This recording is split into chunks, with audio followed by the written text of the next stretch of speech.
This is Hidden Killers Week in Review. A look back at the most prolific stories of the week.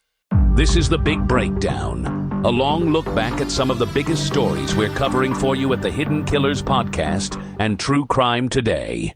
This is Hidden Killers with Tony Brueski. Here now, Tony Brueski.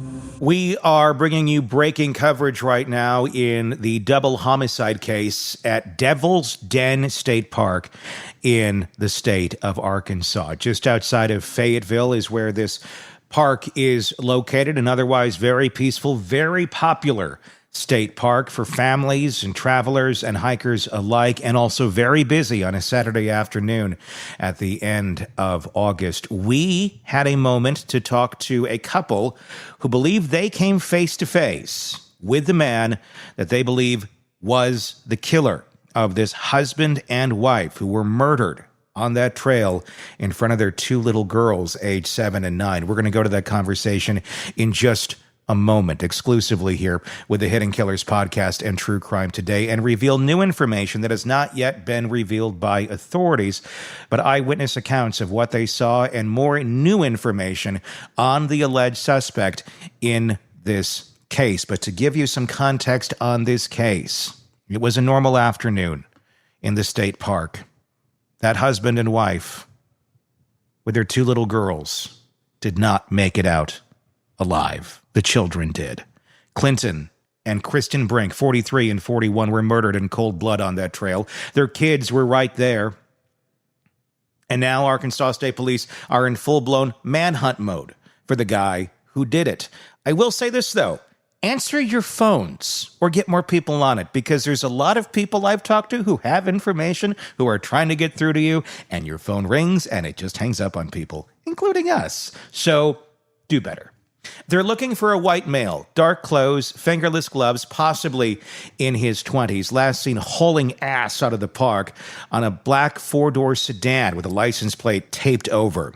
That's not random. That's someone who came prepared to kill and vanish. But here's the part that hasn't been reported until now. Roughly an hour before the murders, another couple hiking that same trail passed a man who made their skin crawl. He stared. He had bright, bloodshot eyes, a weird, oversized gear bag that didn't belong on a hike.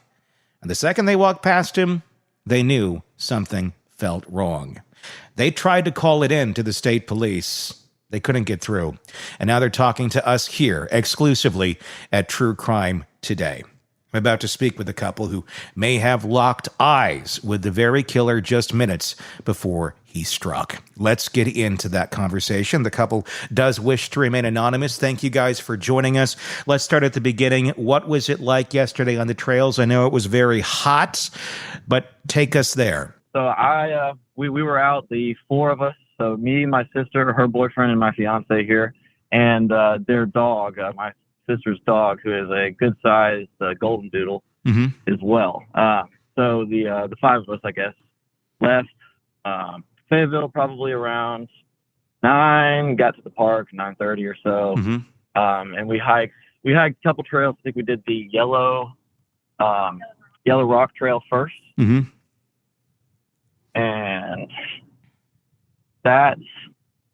we finished that one and then went on to Devil's Den Trail right after that, pretty much. We parked at the little parking area closer to the river, not where the visitor center is necessarily. Okay. All right. Went up there. Yeah, very hot. We drinking water all day long. Yeah. I will say that the main thing that probably stuck out, or the reason why we even think that we came across this guy, is because everyone else essentially was in pairs or families, really, for the most part. And as we're walking, everybody's pretty slow moving, and it's hot. It's a little dangerous out there, right? So everybody's slow moving. This guy was head down and full steam ahead, I would say, right? Not really taking in the nature at all. And at this point, we were probably on the section of the trail near the caverns. Okay. We had passed the little ice box, and we're going through the cavern section there. And he just came speeding by us. I think my sister was out in front, And she turned around and looked at me, and he kind of side-eyed all of us as he walked by, So really intensely. did he come up from behind you, or was he coming towards you? He was coming straight towards us. Okay. I mean, we saw him coming a good minute off, and there's also two directions of the trail, right? Mm-hmm. So you can kind of pick which direction you want to go. We went down We went down the riverside first, Mm-hmm. and then came up. So I guess we went more. We were going east. No, we were going east. Sure. And kind of looped around and finished west. So he was walking straight towards us at that point, and again, just really caught us off guard. Yeah. He was by himself, moving quickly, and the thing that we all noticed that he side-eyed us, and my sister turned around and looked at me, and I was already making a face and turning around to look at him. Just kind of naturally, like, what was that? Yeah. Reaction. Like that was odd. We both had that reaction. Was it an inquisitive look? Like, did he slow down when he got near you, or was he still kind of, just giving you a look as he seemingly, would you say it felt like he was on a mission, like he had a place he was going to? Yes, kind of. It was, he definitely looked us up and down, like he gave us a good side eye. He looked at all of us. I know his eyes were blue, or, kind of, right? Kind of blue, sea green tint. Mm-hmm. He had stubble on his face, short brown blonde stubble, short blonde hair, maybe like 2 inches long or so. Mm-hmm. And had a hat on and that. But it was the look. It was the look on his face. It was the way he was walking. And then when I turned around to look at him, I noticed that he had a backpack that, I've been sports all my life, all different types. This was not a backpack or like a sports bag that I would have recognized the particular type of sport. It was overly large as well for what you would carry while you're camping, mm-hmm. or hiking for that matter. It wasn't right. It was kind of black mesh mm-hmm. it was kind of half mesh, half vinyl plastic material. And I just never really seen one like that, and that caught my eye for sure. And I just think that was kind of one thing that I noticed and made me kind of turn around and look at him like, what is he doing? And mm-hmm. my sister is a little bit more, emotionally intuitive mm-hmm. than I. And she was just like, I did not like his energy or anything like that, and that was weird. She immediately turned around to tell me. Try to talk to me about what was that. So you had mentioned the facial features. You said some stubble. Did you say blonde hair or brown hair? It was like dirty blonde, kind of in between, right? Dark blonde, light brown. Was he wearing a hat at the time? Hair. He was wearing a hat. I would say that it was a dark hat, probably baseball cap style. Mm-hmm. I think I recall seeing one of those. It was like a leather patch on the front of it. I think it was something along those lines. I could see it was like a patch mm-hmm. or something like that on the very front of the cap.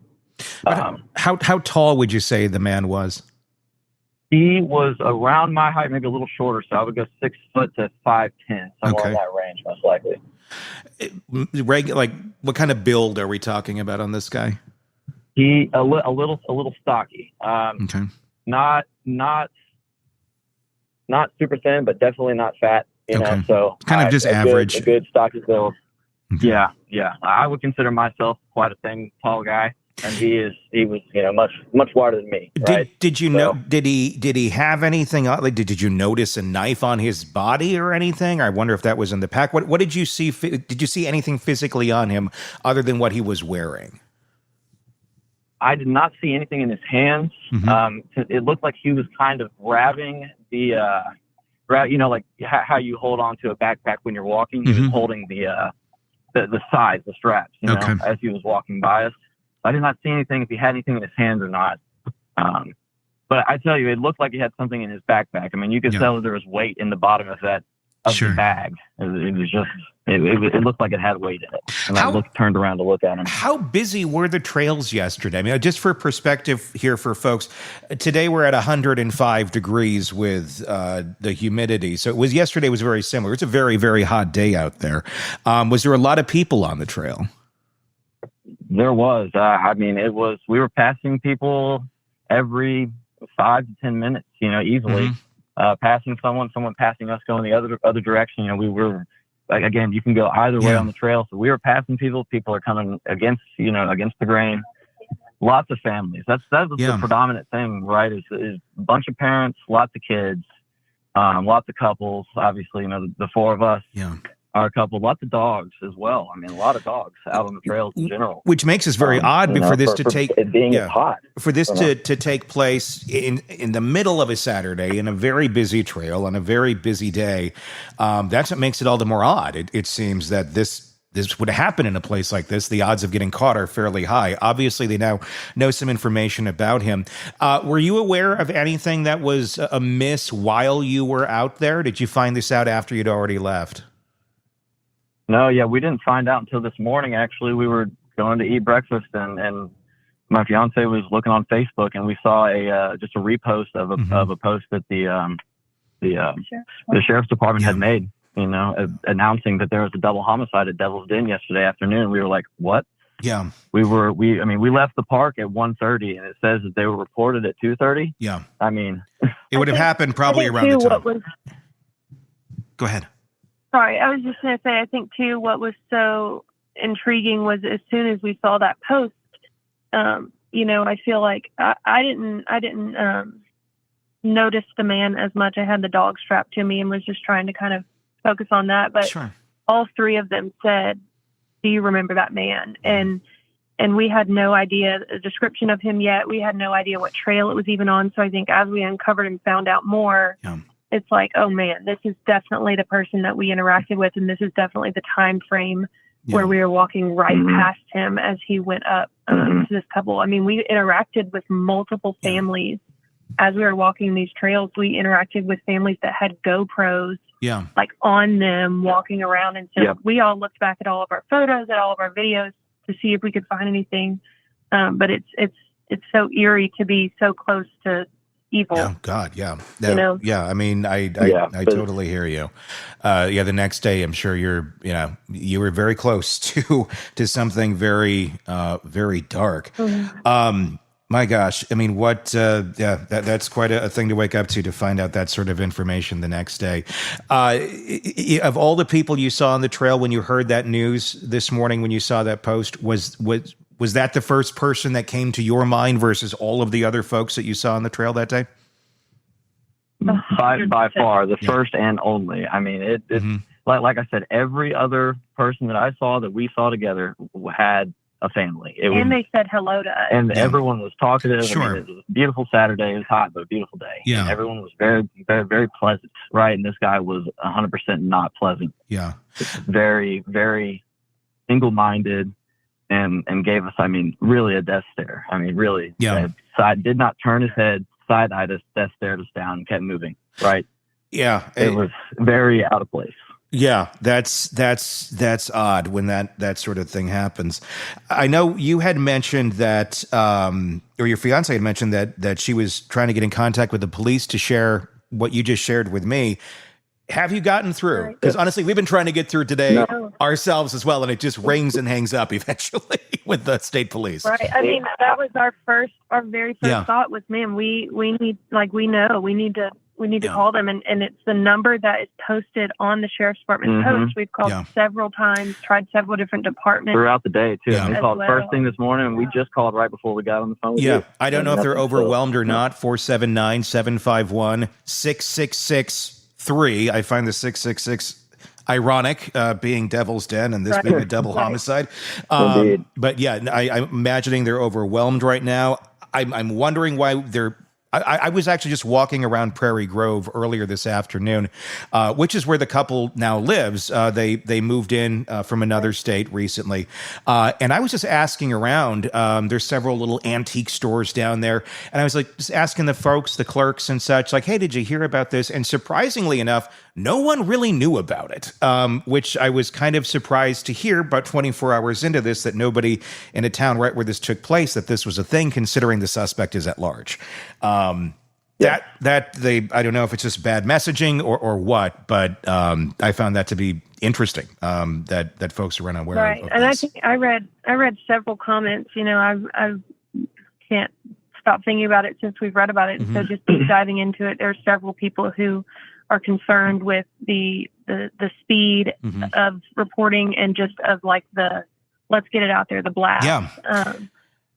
I've had to search for a lot of things and for a lot of information. And unfortunately, with the suspect still at large, I don't think that is the best way to go about it, is to have to search for it. I agree. There needs to be more information out there. That's why we're jumping on it too right here. And we're going to just keep pushing it out there. Which is why we felt inclined. We've been itching at this all day. Yeah. We were who we're going to talk to about this. Because obviously, I mean, we believe 99% that we walked right in front of this guy, right across his path to whatever on earth he was thinking of doing, I'm sure you did.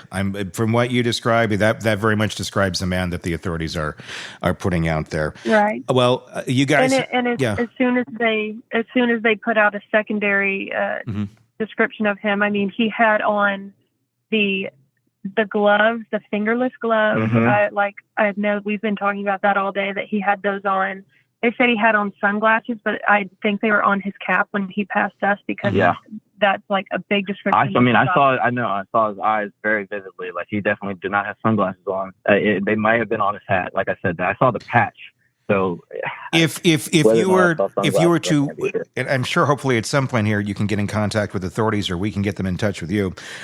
Would you be able to give like a description, like to a facial recognition artist that could maybe? Do you think you could work with them to give that good of a description from what you believe you saw? That is possible, but I mean, honestly, our other witnesses, my sister and her fiance, are actually artists. They were literally talking about drawing his face up already. Okay. I think I'm going to tell them to go ahead and go through with that. And, one of us. And whatever because they're fantastic artists. So whatever needs to be done with that, we're 100% willing to send to whoever. Can you please? But I think that they can come up with a very accurate rendition. Could you send that to me when you get that through Facebook, or could you have your fiance do that? Because I'd love to see that once that gets through, and we can maybe even push it out there. I know. Too. I'm intrigued. I mean, one of us. At the end of the day, one of us could absolutely piece it all together to give a good facial description of him. Okay. Well, great. Absolutely. We all saw him, and we all had the same reaction. All three of us that were really paid attention to me. She was walking the dog and not really focused on him. So now it's time to find him, and with the information you have, hopefully you can play a role in that. Please do send that to me. If I get in touch with any authorities, I will pass your information to them, so you can do that unless you get to them first. But you guys, thank you so much for talking with us and giving us your experience. Have a safe drive on your way back home, wherever it may be. I don't want to put it out there, but thank you, and please do anything else you have. Please let us know, and please do send me that drawing when you get it. Awesome. Absolutely. We definitely will. Also, I don't know if we mentioned this either. I feel like we all kind of agreed that he was probably in his mid to late 20s. Oh, yes. Yeah, I haven't seen that. I haven't seen that on social media at all either. Is the age of the suspect that they're looking for? Yes. Okay. I would definitely agree. Mid to late 20s. And how odd was it, the fact that he was wearing, from what we understand, black clothing, for the black shirt, black pants, the gloves. That seems not like something you'd go hiking, even if you were like a experienced hiker. I don't think that's necessarily apparel to wear at 100-degree temperatures. Absolutely not, and especially for the time of day, extremely hot. Right. Everyone else, every single other person, including ourselves included, wearing athletic gear. I mean, they were very breathable. He was wearing full cotton clothing, and it was all black. Yes, absolutely. Very out of place, very odd. Everything about it. All right, guys. Well, thank you so much for reaching out and giving us that information today. Of course. Thank you so much. We'll be in touch. This is Hidden Killers with Tony Brueski. Here now, Tony Brueski. They found the kids running and screaming for help, and then they had stated their mother told them to run as far and fast as they can. And she said one of the girls said that they stopped running when they couldn't hear their mom screaming anymore. Shocking new details coming in as we learn more about the Devil's Den double homicide just outside of Fayetteville, Arkansas. My name is Tony Brueski. Thank you for joining us. We have sat down with a 911 Washington County dispatch operator who was there at the time that the calls started coming in on Saturday the 26th from Devil's Den State Park. This is someone who heard those initial pleas for help, those initial cries, and also was extremely close to the voices of the children who knew that their parents were being murdered just down the trail. What was a lovely Saturday afternoon, sunny, warm. It should have been a great day. Instead, it ended in tragedy. Let's begin with this interview. And my first question for the 911 dispatcher, take us back to that afternoon. How did this all begin in the dispatch center? What happened as the initial calls started coming in? Yeah, that day I worked 10 a.m. to 10 p.m. I had picked up coverage for someone who called in, so I'm normally not there until 2. Mm-hmm. And just before 2 o'clock, we start getting calls.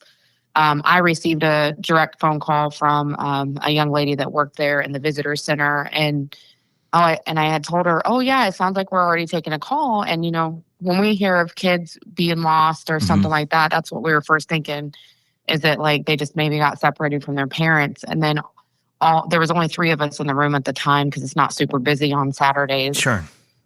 And the other 2 girls, you know, they're taking their calls, and we all just kind of look at each other like, oh, no, this is going to be a big one. So I'd like you to give me some perspective here.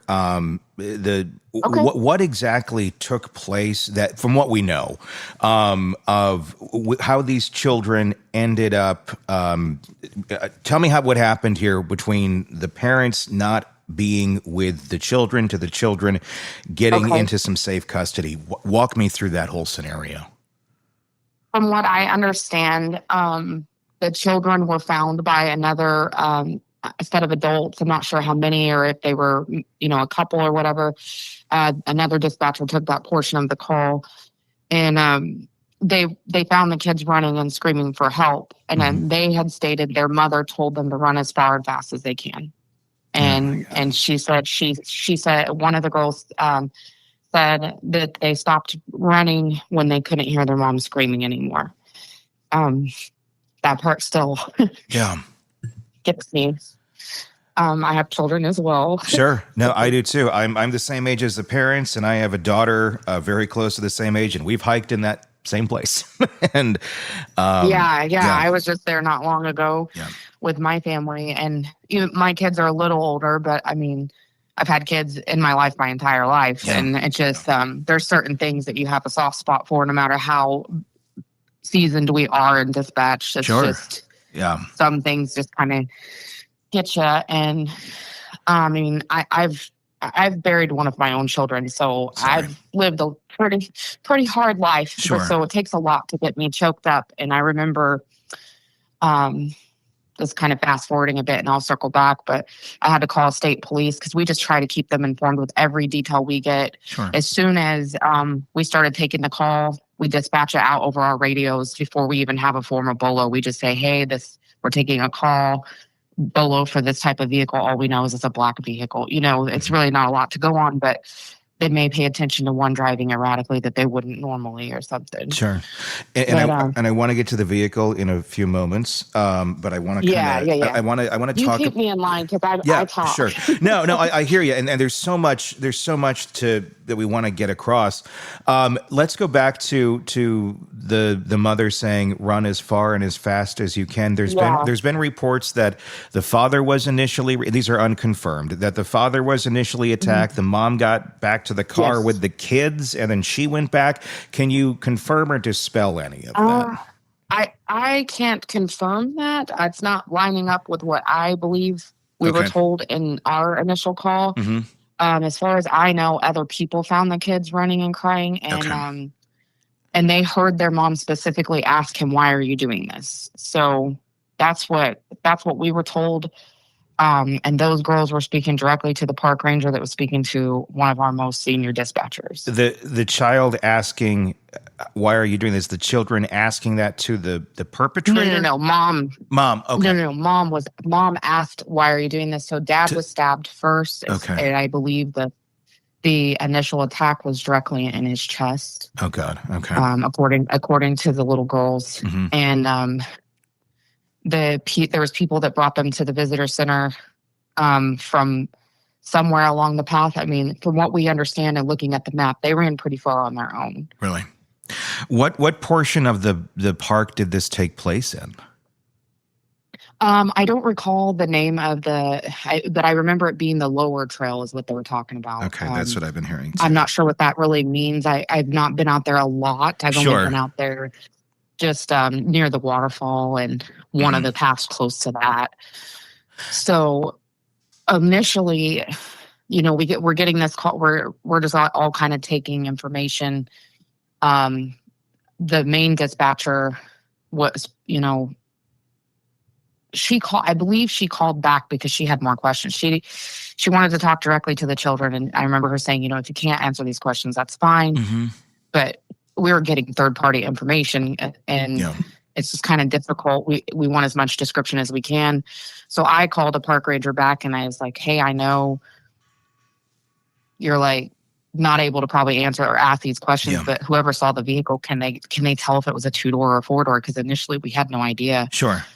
And that's where I got with that. But he had a female call me back and she tried to give me as much as she could. I asked just, because they kept calling it a sports car at first. And I was like, well, that could be a lot of things. Is it a muscle car or is it a foreign car? And so we were able to determine it was not a muscle car at least and go from there. But let me ask you this. How people, obviously, we have witnesses as far as we know that saw this vehicle leaving, that saw this man leaving. What stood out? What made this man look like there was something about him to pay attention to versus everybody else coming and going from the park that day? Well, I'm not sure who said it and where this determination came from, but somebody had mentioned he also possibly had blood on him. And there were people saying, that he just acted strange. And when he left was the person I spoke with that gave the vehicle information. She said it was loud and he left so rapidly that it upset her that he was driving that way, because at first that's all she knew is like, gosh, he's driving like a jerk. Yeah. And like so a jerk, like a rear end, as in getting out of there fast, like escaping the scene, kind of that sort of okay. Yeah, that's what caught her attention. So that's why she was only able to really see the rear end of the car from what she described to me. That's how come she couldn't tell me whether it was 2-door or 4 doors. Sure. So I just asked her, okay, well then were the tail lights red or white or clear? There's different colors of tail lights. And so we started there and she said they were red tail lights. And I didn't see state mention any of that. Maybe it's not important to them, but if I were trying to identify a car, I'd want every detail. Everything is important. Any small detail that people don't even realize they may have is important right now, especially in the first 24 to 48 hours, which we're still in. What other things did you hear from other people who had called in to the dispatch center with their experiences? Obviously, you heard from the folks that we talked to, but I imagine there was others that called in that day. What other experiences did you hear? Well, we had a lot of people calling and just asking, am I safe? Is it okay? And what's going on? And it's a really difficult question for us to answer because we're not allowed to really say, because if you don't feel safe, you don't feel safe. And if it were me, I would not feel safe, because at this time we still have not determined if there was any connection or if this was a random attack. And we all personally just believe it even though stabbings are typically personal, we believe that this was an ambush attack. He just decided that was them, because they're new here. So we're trying to figure out what kind of connections they could have possibly had. Yeah. So I did speak to a couple other vehicle witnesses. They usually pass that kind of stuff off to me because they make fun of me. They say it's my tism. Vehicles. And there was a gentleman that called towards the end of my shift that I had been waiting. I was waiting for somebody who knew from details about vehicles, like kind of like I do.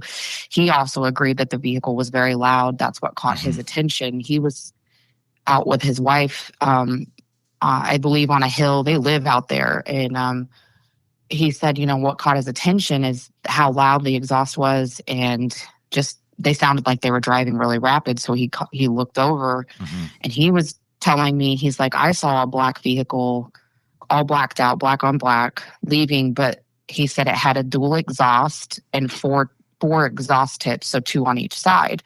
And he believed it to be maybe a BMW or something. And I mentioned to him, well, I had another witness state that she believed it seemed like a Mazda. I said, so it sounds like we can all agree it's probably a foreign vehicle. And he said he would, without a doubt, 100% say it's a foreign vehicle.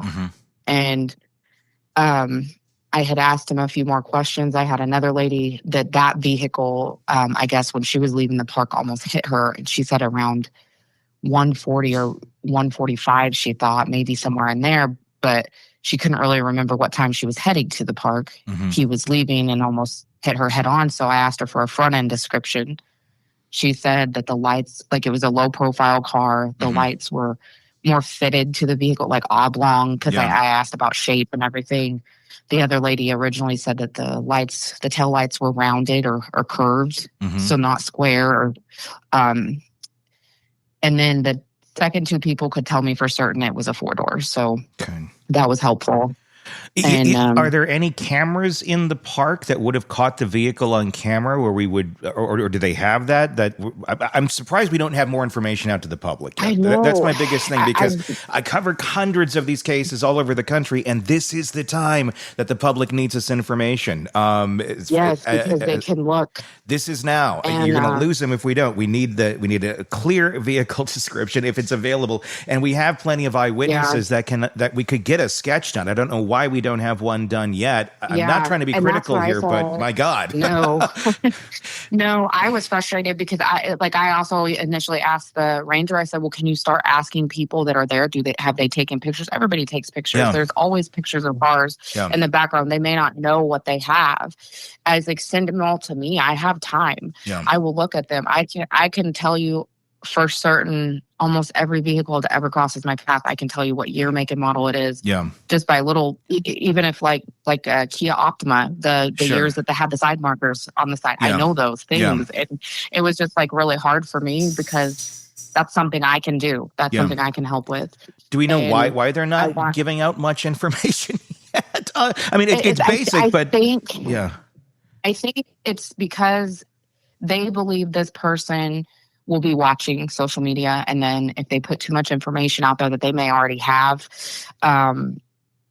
it could ruin the investigation for them. I do know that there was a young lady that posted initially on the Northwest Arkansas Bad Drivers page, where Highway 71 turns into College in Fayetteville, and so there's a vehicle that's driving extremely erratically, passing people in the turning lane, and it was and it's a black Ford Fusion, and it has red taillights that are rounded.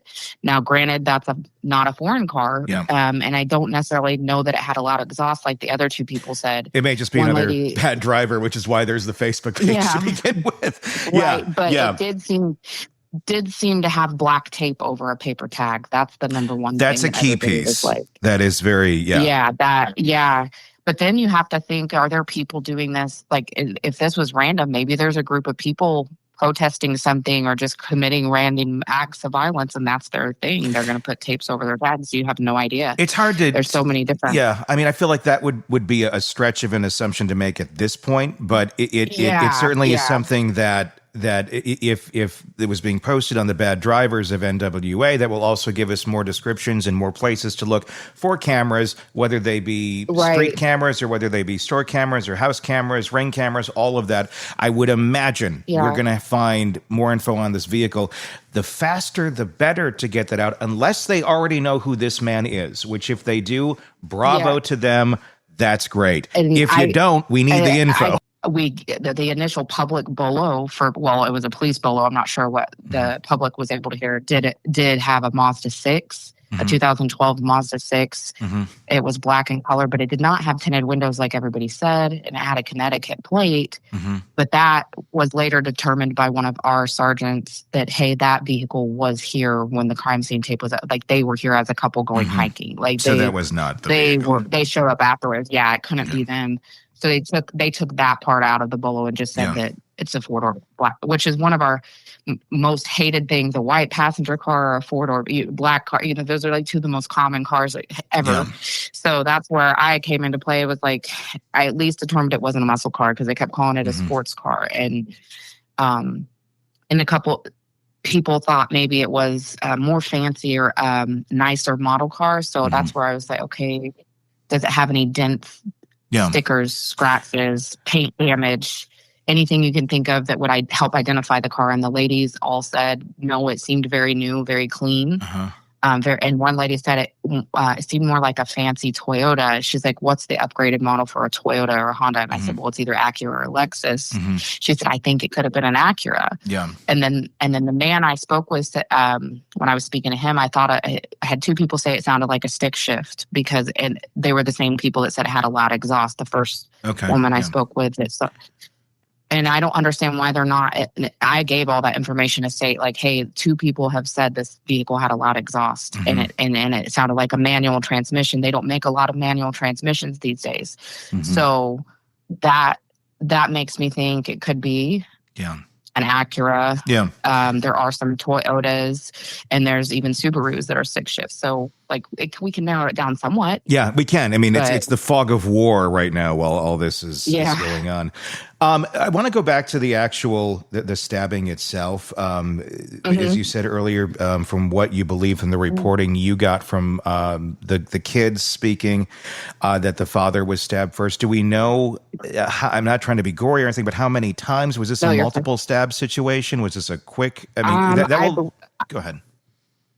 Oh, yeah, I believe so, but I have not been told so. I just, from the sounds of the initial statements from the children, it sounds like they were possibly stabbed multiple times, but they saw dad get stabbed in the chest and mom told them to run, and they heard her ask, why are you doing this? And, they said they just ran until they couldn't hear their mom screaming anymore. Oh my God. And so the kids saw this happening is what we understand. Yes. They actually witnessed it. Yes, it. and they did call him a stranger. So to my knowledge, the kids do not know who he was. You never know what they might forget under trauma. But sure. Has there been anything that you've seen or heard that points to any sort of direction on this guy, if he was just completely random out there and just chose this family, or if this was a targeted attack? I mean, it seems obviously it's insane to begin with, but to do this on a hot summer day in the middle of the afternoon on a very busy hiking trail, this should be a place you're going to get caught if you're going to do this thing. That's why it doesn't make a lot of sense. Yeah.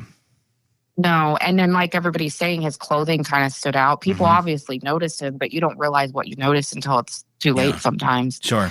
I'm very glad that the other people saw his eyes, because you can tell a lot about a person about their eyes, and the fact that they said they were blue or green, that indicates that he's probably not Hispanic or Latino. I had one lady tell me he kind of had a tan, and I just not lining up with everybody else. In Arkansas in summer, that could be almost anyone. I mean, yeah. And one thing that me and another dispatcher discussed is we were initially told he was possibly wearing a black tank top. So we're trying to figure out where the long sleeves came into play. Yeah. I'm assuming more credible witnesses that know he for sure had long sleeves. So, or maybe at one point he had the tank top on and then he put the long sleeve back on, or, I don't know. Or vice versa. I mean, Did it come off?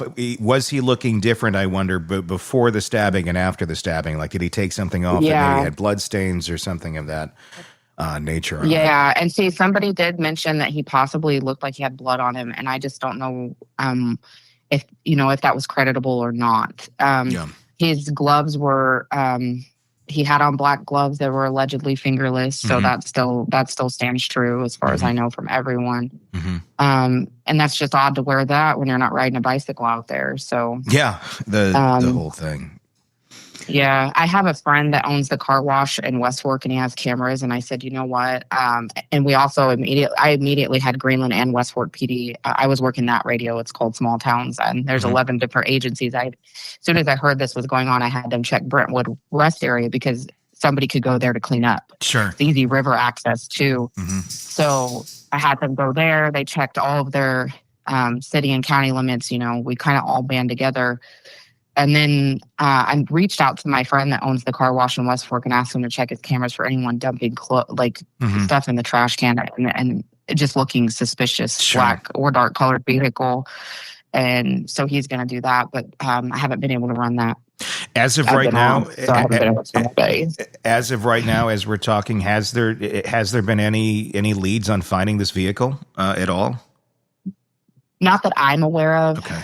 And I'm pretty good friends with the director of state police's dispatch. I'm pretty good friends with True Bell's director of dispatch, and she promised she would reach out to me if there was any updates. She was off duty as well, but she. So as far as I know, best of my knowledge is what's out there is as much as we've got. And they intend on updating the public as soon as they know a direction to go. Sure. But sometimes I guess it's best until you have all the pieces that it's best to keep the ones that you have in your pocket is how I guess they're going about it. Yeah. Washington County initially went out there, and then it got turned over to state police because it is a state park. I know the FBI has offered assistance. It's now up to the state to take that assistance. Do you know if they've accepted it yet? I don't know if they've accepted, but I know that they wouldn't turn it down. Okay. I don't think at this point they would turn anybody's help down, especially an organization like the FBI. I wouldn't even put it past them to accept the U.S. Marshals as well. As soon as we have an identification is probably when U.S. Marshals will get involved, if I had to guess. That's just how things have gone in the past. Sure. I'm hoping anybody and everybody. I mean, we've definitely doubled police presence, and I know state police is known to bring in other troops. So like here we have Troop L that does Benton County and Washington County and so on. And then we'll have Troop H. We had when we send out a bolo and dispatch, it goes to all of NWA area. So it goes to the state of Arkansas, basically, for the most part. Like we'll send out a bolo. So we send out a terminal message via ACIC immediately to any agency. And we at first just thought at that time they were just wounded stabbing victims. We hadn't made contact with their bodies. So when we first sent that out, so then when we handed it over to state police, it's up to them to send out the homicide bolo. And they did. Yep. So, but I remember as soon as I heard they were deceased, I gave that out. I said, this will be upgraded to a homicide bolo. And so we consider him armed and dangerous. Obviously, we don't know any further. Use the knife, in my opinion, to avoid the sound of a gun, because that's going to alert everybody. Want more on this case and others? Then press subscribe now and don't miss a moment of true crime coverage from Tony Brueski and the Hidden Killers podcast.